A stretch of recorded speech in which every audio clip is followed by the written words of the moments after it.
नमस्कार. आज आपण बनवणार आहोत अगदी झणझणीत घरगुती स्टाईल मूग मटकीची उसळ, सोपी आणि चवदार.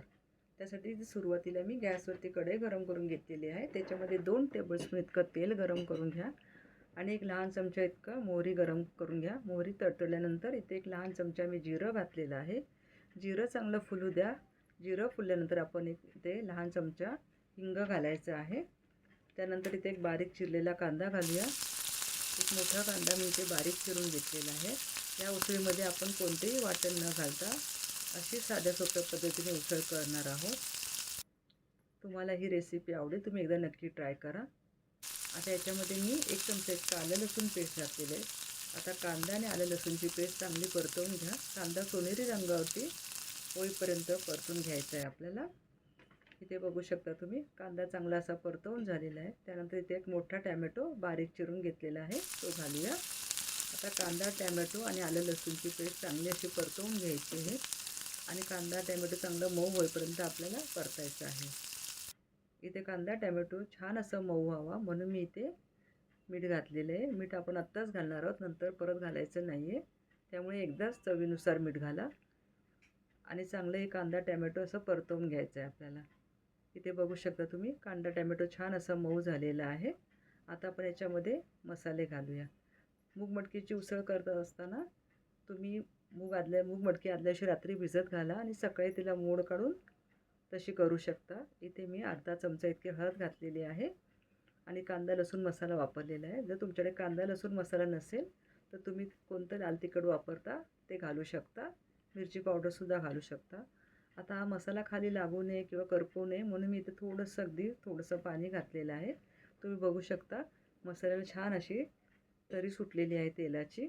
आता इथे मी मूग मटकी घातलेली आहे. स्वच्छ धुवून घेतलेली आहे मूग मटकी ही आणि या मसाल्यामध्ये मूग मटकी चांगली अशी मिनिटभर परतवून घेऊया.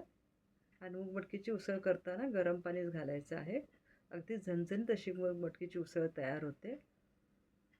मूग मटकीची उसळ 10 मिनटं तयार होते हे. आता तुम्ही बघा इथे मी साधं पाणी घातलेलं नाही. इथे कढईवरती मी झाकण ठेवून त्याच्यामध्ये पाणी घातलेलं आहे आणि 5 मिनिटांनंतर तुम्ही पुन्हा चेक करू शकता.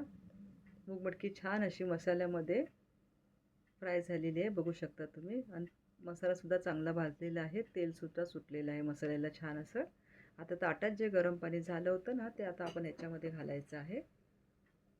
आणि तुम्हाला मूग मटकीची उसळ कशी घट्ट पातळ हवी त्या हिशोबाने तुम्ही पाणी वाढवू शकता याच्यामध्ये. आता आपण इथे गॅसची फ्लेम मिडियम ठेवून पुन्हा ताट ठेवून त्याच्यामध्ये 1 ग्लास पाणी घालणार आहोत. मला इथे थोडीशी पातळच मूग मटकीची उसळ हवी आहे. याच्यामध्ये पाणी घालूया आणि पुन्हा नंतर 5 मिनिटांनंतर चेक करूया आपण. 5 ते 7 मिनिटांनंतर पुन्हा चेक करून घ्या तुम्ही. आता इथे आपण बघून घेऊया मूग मटकी शिजलेली आहे का, तुम्हाला दाखवते मी.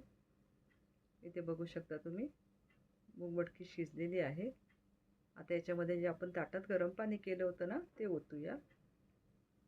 बघा तुम्ही कट किती छान आलेला आहे मूग मटकीच्या उसळला आणि अशी झणझणीत अशी तयार झालेली आहे मूग मटकीची उसळ.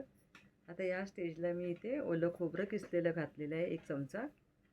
त्यानंतर याच्यामध्ये आपण 1 चमचा इतका गरम मसाला घालायचा आहे. गरम मसाला आणि खोबरं अगदी शेवटी घालायचं आहे.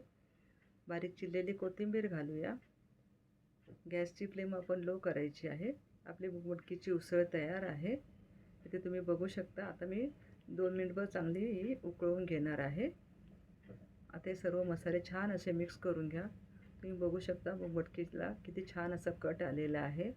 अशी झणझणीत अशी मूग मटकीची उसळ आपली तयार झालेली आहे. तुम्ही ही उसळ भाकरीसोबत, भातासोबत किंवा पावासोबतसुद्धा खाऊ शकता किंवा चपातीसोबतसुद्धा खाऊ शकता.